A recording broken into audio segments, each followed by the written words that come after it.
Voltamos com o programa Contraponto, hoje entrevistando o Dr. Luiz Carlos de Azevedo. Doutor, por que a história do direito, que é tão aprofundado, ligado à filosofia, estudo bem concentrado, demanda um tempo, por que o senhor escolheu essa área? Veja bem, por que estudar a história do direito? Né? Por que estudar? Para que ela serve? Ela serve justamente para que nós possamos saber de onde que nós viemos, quais são as nossas origens. Né? E por aí nós vamos conhecer, veja bem, não se trata de conhecer detalhes aqui, de procurar descobrir a cinza do passado, resquícios do passado. Não, nós vamos saber por que nós procedemos assim e não de outra forma. Por que nós trabalhamos com o direito assim? Por que os ingleses seguem o common law e nós seguimos o civil law, o direito comum?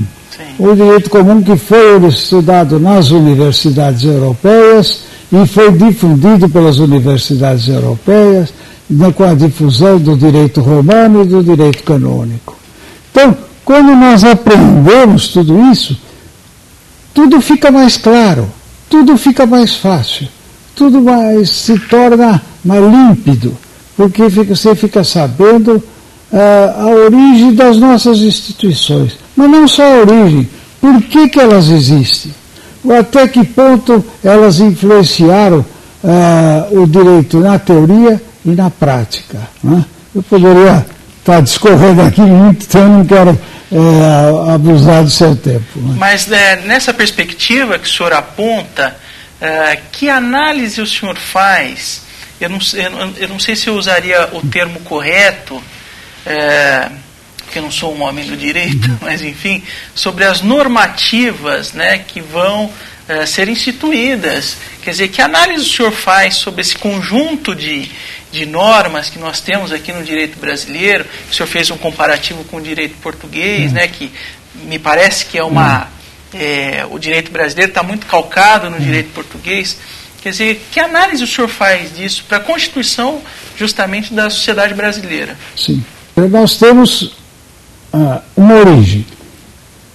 Essa origem passou pela dominação de vários povos.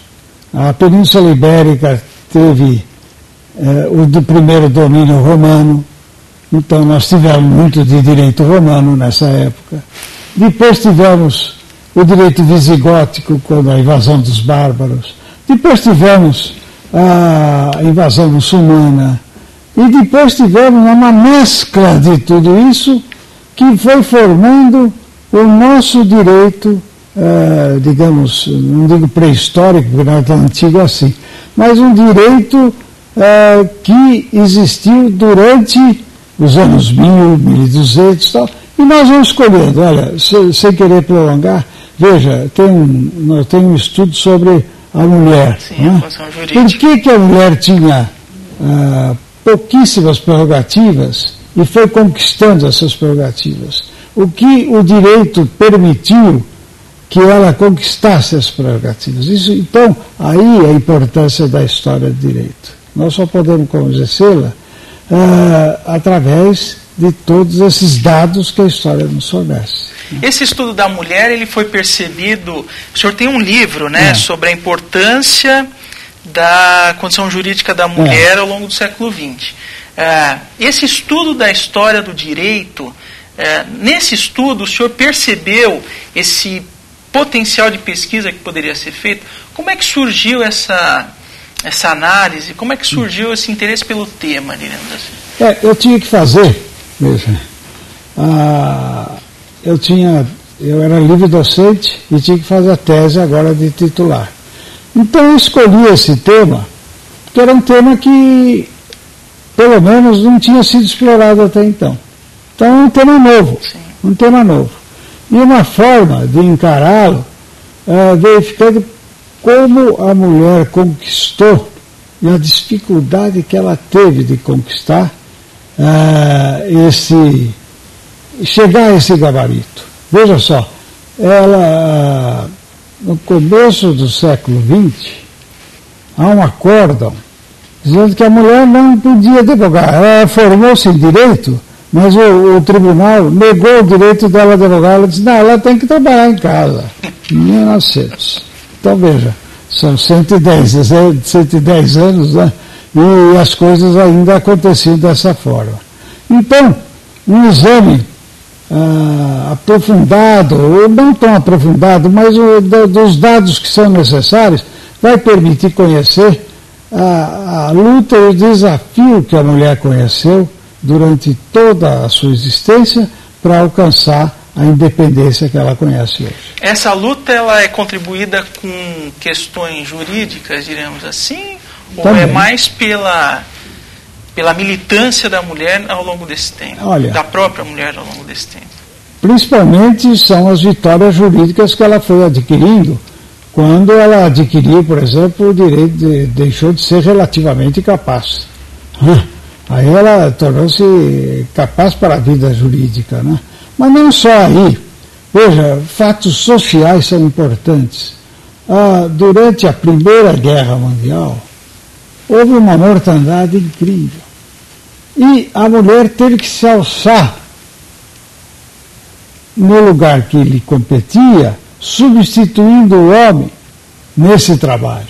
Então você vê, há fotografias chocantes retrato do marido morto na guerra, e ela ali abraçando os 2 filhos, e ela vai sair para a luta, não vai ficar em casa. Ela tem que sair para a luta. Mesmo na Revolução Industrial, por exemplo, o papel da... Antes disso já, não é? E agora o senhor falando sobre essas questões, me recordo até pouco tempo, a mulher no direito, se ela traísse o homem poderia matar em defesa da honra, né? Que foi abolido recentemente por modificações. Não diria tão recentemente, mas não é tanto tempo atrás, né? Sim. E olha, estava ali, estava tá nas ordenações do reino. Doutor, e essa... o senhor voltou recentemente a lecionar. O senhor tinha se aposentado e voltou a lecionar justamente aqui no Unifiel. Qual foi a principal diferença do tempo que o senhor se aposentou quando? Eu me aposentei, veja, como professor, em 2002, quando eu completei 70 anos. Mas eu nunca deixei de lecionar, no São Francisco e aqui. Eu principalmente no São Francisco, porque eu sempre continuei dando aula no pós-graduação. Não na graduação, porque é proibido, eu não posso dar. Né? E aqui na Unifiel, eu dei aula no pós-graduação também, com a professora Ana Cândida, lá no curso de Direito. E agora o senhor voltou para a graduação? Agora eu estou meio suspenso aí por causa da questão de saúde, aí não sei. Vamos ver como é que nós vamos proceder. Mas tem uma diferença muito grande de aluno, do pensamento do aluno, diríamos assim, dos anos 90, comecinho dos anos 2000, para o aluno de agora. O senhor percebe muita diferença? Olha, não saberia dizer. Eu acho que há um interesse muito grande sempre do aluno. Há um interesse. Eu quero dar aqui um crédito aos alunos. Eles gostam de ter aula quando as aulas lhes são apreciáveis, quando eles entendem e quando eles veem que o professor está tão interessado quanto eles. Agora, às vezes nem sempre isso acontece, né? Agora, eles têm também um outro aspecto. Eles vêm do ensino médio muito despreparados, infelizmente, né? E precisaria ter uma base, um reforço. Né? Mas o papel do professor também é muito importante. Doutor, como eu abri o programa, o nosso programa é muito curto.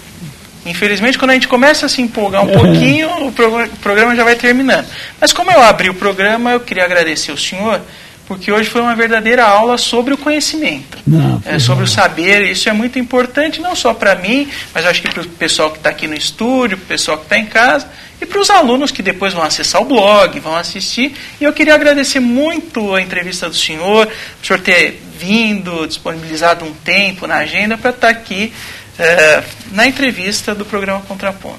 Eu que agradeço, eu fico encantado. Eu acho que nós precisamos dessas entrevistas, desse trabalho. Olha, veja só, a televisão tem tanto a proporcionar, não é? E ela proporciona tão pouco, nós sabemos, né? E esperamos então que isso possa ser difundido, não através pela atividade desempenhada entre o professor e o aluno. Né? Mas tenho absoluta certeza que depois do programa de hoje a nossa audiência vai lá para cima. Eu agradeço você também, amigo de casa. Espero que na próxima semana você nos acompanhe aqui no programa Contraponto. Muito obrigado e até a próxima.